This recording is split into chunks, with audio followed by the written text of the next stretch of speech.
Yeah. And go.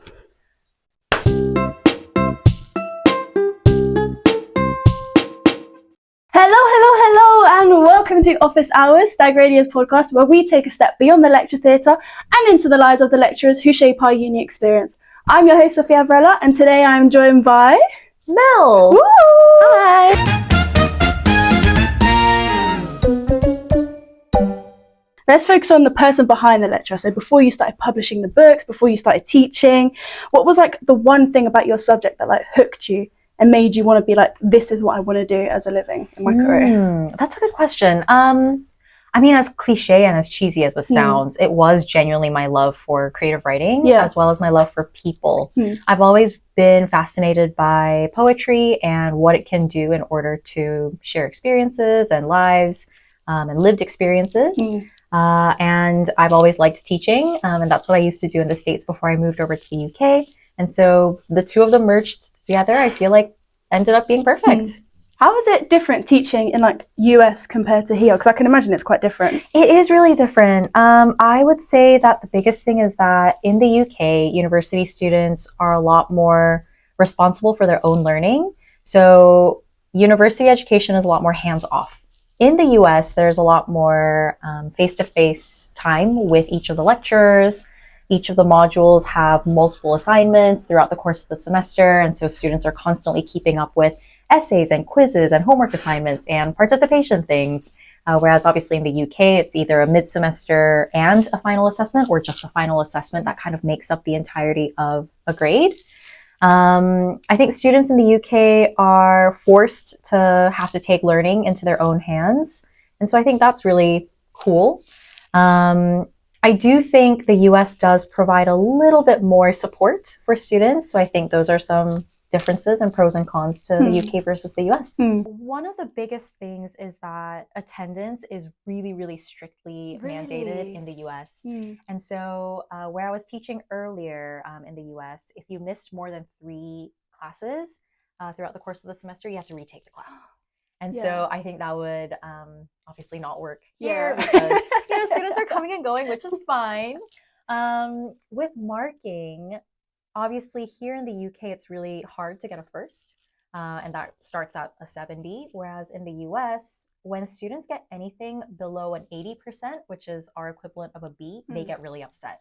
And so when I was marking in the US, students would typically be getting 90s, high 80s. Whereas in the UK, I had to kind of scale that back down and think of it as firsts and 2 1s and 2 2s. And so that's been a bit of an adjustment. But yeah, it's been fun. It's been fun kind of experiencing both university systems. Yeah, I can imagine both of them are like completely different. The adjustment. So you grew up in USA and then you came over here just for teaching? No, I grew up in East Africa. Oh, really? Yeah, so I moved to the US for uni at the age of 17, and then I kind of stuck around for all of my higher education and taught there for a while.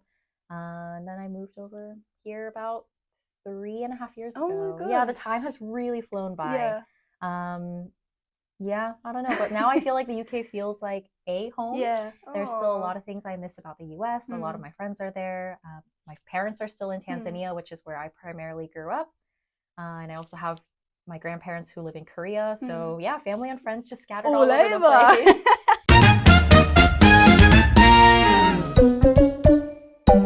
So I feel like with uni lecturers and just like academics in general, there's always that one kind of spark that like set everything alight. So what was like one research project that like completely consumed you and just took over and again made you focus on this is what I want to do?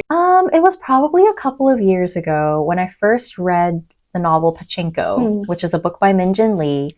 And it's this very epic novel that spans the course of almost 100 years. It starts off with the Japanese occupation of Korea that primarily happened between the 1910s and 1945-ish. And this story focuses on a woman, her life, her hardships through the occupation, the Korean War, her story with immigration, and just the challenges of being a woman, basically. And when I read that, I realized just how little I knew about my own family's Korean history. And so that got me interested in wanting to learn more about Korea's colonial history, the Korean diaspora. And that's the research project that I've been focusing on since then, basically. I had a chance to interview my grandparents about it because Oh, wow. up until then, I hadn't really thought to ask them about their lives, as self-centered as this sounds. Yeah. But I think oftentimes we forget that our grandparents and our parents have all gone through so many life experiences before who they are now. And so with that in mind, I asked my grandparents about their lives, what it was like for them to live through Japanese occupation, what it was like for them to survive the Korean War. And then I also interviewed my parents and asked what it was like for them to leave Korea and move to East Africa, and about all of these things. And so I think my personal history got me interested in the research element of migration, the diaspora, post-colonial studies. And all of these things I was able to express through poetry and creative writing as well, which ended up being what I am doing and researching.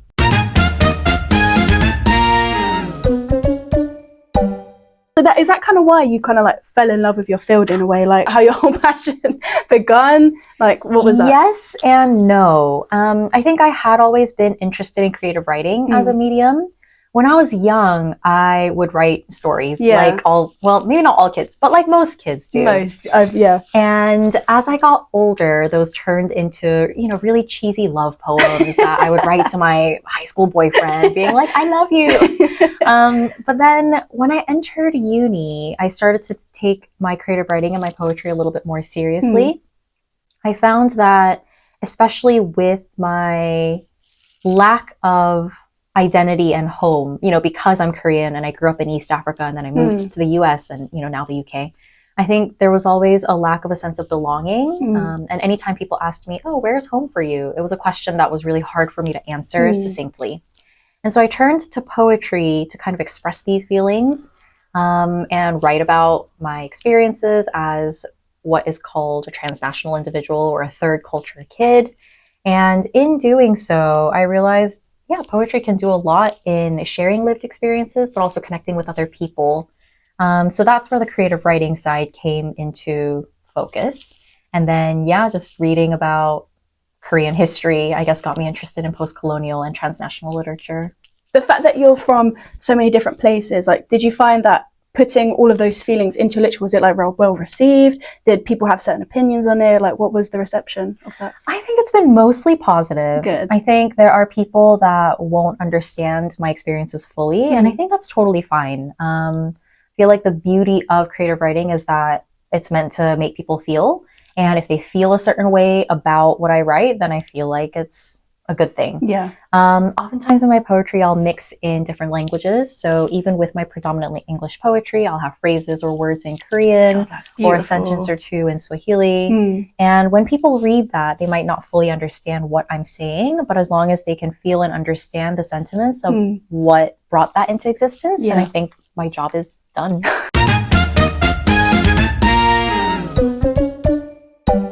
You spoke about when you were younger, you used to write a lot of literature and those are like books and things like that. Did you like grow up reading books? And what was like a few books, like what recommendations would you give to students? Like books that you would, give to students? What's that books that shaped you in a way? To answer your first question, yes, I grew up reading a lot. When I was younger, so in the 90s and early 2000s, we didn't have running water or electricity at home because this was in like very, very rural Tanzania. And so the only thing I had to do was read books. And I remember I think there was a time in maybe second grade, our teacher gave us this assignment saying, hey, I want everyone to go home over the spring break or whatever, and read as much as you want and record the number of pages that you read over the course of the week or whatever. So, I got back home and I thought to myself, oh my God, like I read so many books all the time. Anyway, so, I'm reading and I'm recording the pages and I'm reading some more, recording the pages. And I get back after the holidays and the teacher asks, okay, so like how much did people read? And I proudly raised my hand and I said, I read like 100 and something pages. And the teacher was like, oh, that's really great. And then my rival classmate, Josh, he was like, oh, you only read 100 and something pages? I read like 4 books. And I remember feeling appalled, being like, well, now I'm really embarrassed. And that spurred my motivation to keep reading more, which is so silly because my second grade rivalry fueled my passion to read even more than I already had been. Yeah, silly. But I guess as a kid and as a teenager, I read a lot of different genres. I read a lot of fantasy, a lot of folk tales. I will say The Hobbit is one of my favorite books. I think it is so well written. And obviously, Tolkien is such an amazing storyteller. And this is going to be very controversial. I have read the Lord of the Rings trilogy. I appreciate it. I think it's great literature. However, it is so long and it can be so needlessly dense, which is why I feel like The Hobbit, even though it's often, promoted as a children's book, is such a succinct, better told story. So I personally like The Hobbit more than The Lord of the Rings. Yes, come at me. So yeah, that's one of the books. I think in terms of nonfiction, there's a book called Atlas of the Heart by Brene Brown, and it's a book of emotions. And basically, Brene Brown goes through each of the categories of emotions and really puts to word how these affect our lives. And even though it's nonfiction and it can come across as really boring and dull, I think it's really important for us to be able to understand how we feel and how that affects the people around us. So I think that's a nonfiction book that I would recommend to everyone. In terms of poetry, I could honestly recommend 1,000 poetry collections, so I won't do that. One of my favorites, though, is called A Cruelty Special to Our Species, and that is by Emily Jungmin Yoon. And if you want to learn more about it, you'll have to read it yourself.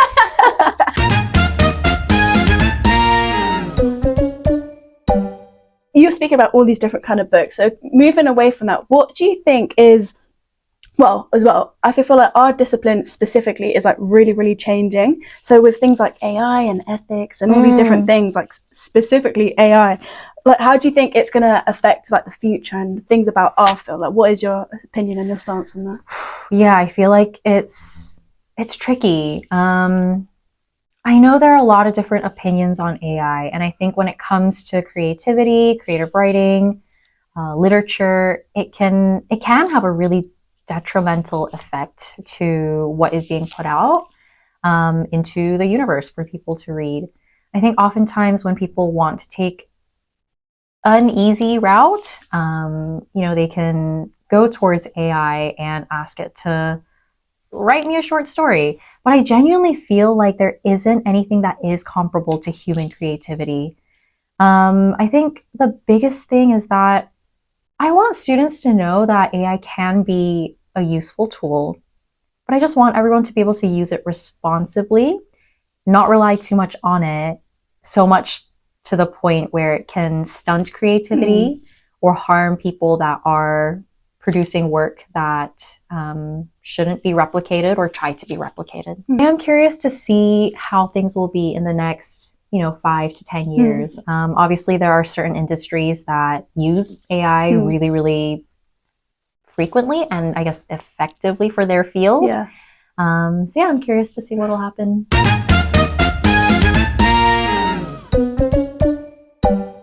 I think progress is not linear. There's so much that goes into learning, and a lot of it is failure. And I think there's a really, really big sort of point that people don't speak about, and that is the failure. So what is like one project or experience that didn't really work in your favor, and like what did you learn from it? How did you grow? I mean, I feel like failure comes in so many different ways and so often as well. I think as a creative writer in particular, there are plenty of times that I've sent something out to a journal or a publisher or a magazine or a website, and it just comes back with a rejection.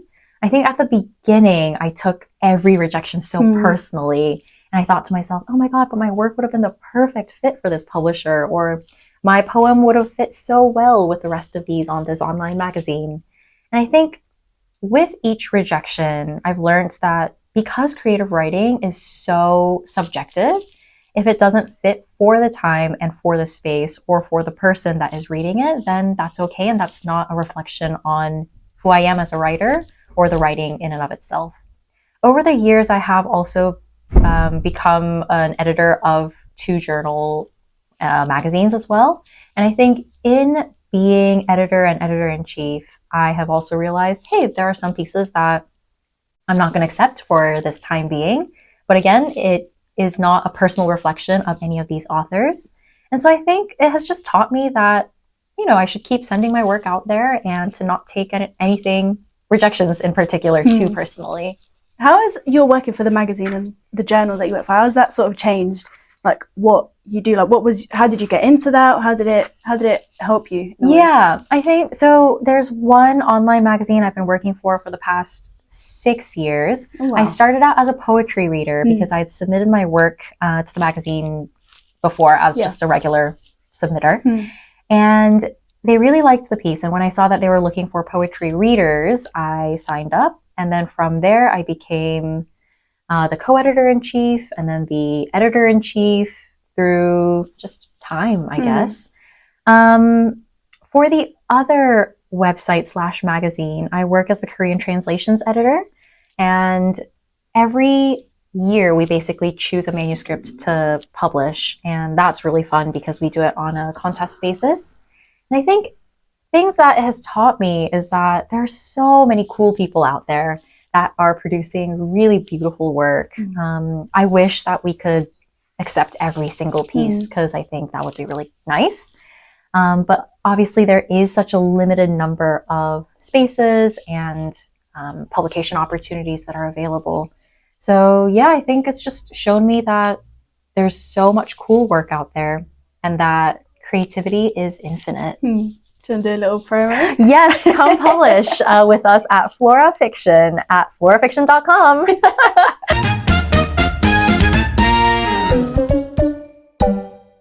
One of the last questions I have is, obviously, if we could only go back and talk to our younger selves, what is one piece of advice that you would give to like a fresher, like the first year version of you? What would you say to someone who's coming to university? Oh, I would say, life has so much to offer.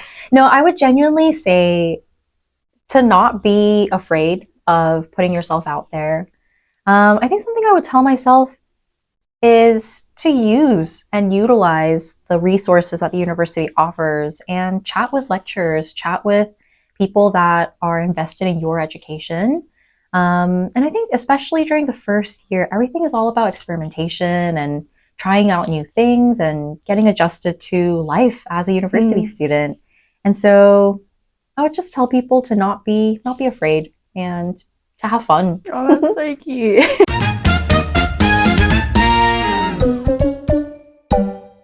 We have a little segment here where we ask the previous lecturers a certain question. What would you ask the next lecturer? So the last podcast that we had was with Dr. Lena Matthews. Aww. And she asked, what is a book that you absolutely hate? Absolutely hate. Oh my goodness, this is so very controversial. This is really tricky. Okay, I'm gonna have to think about this for a hot second. Oh my god, Lena. This is going to be controversial. There we go. And I want to preface this by saying that it is a book that I loved in my childhood, but I no longer love. And I don't know if y'all can guess it, but it is the Harry Potter series. It was a really big part of my childhood, and I obviously loved the books growing up.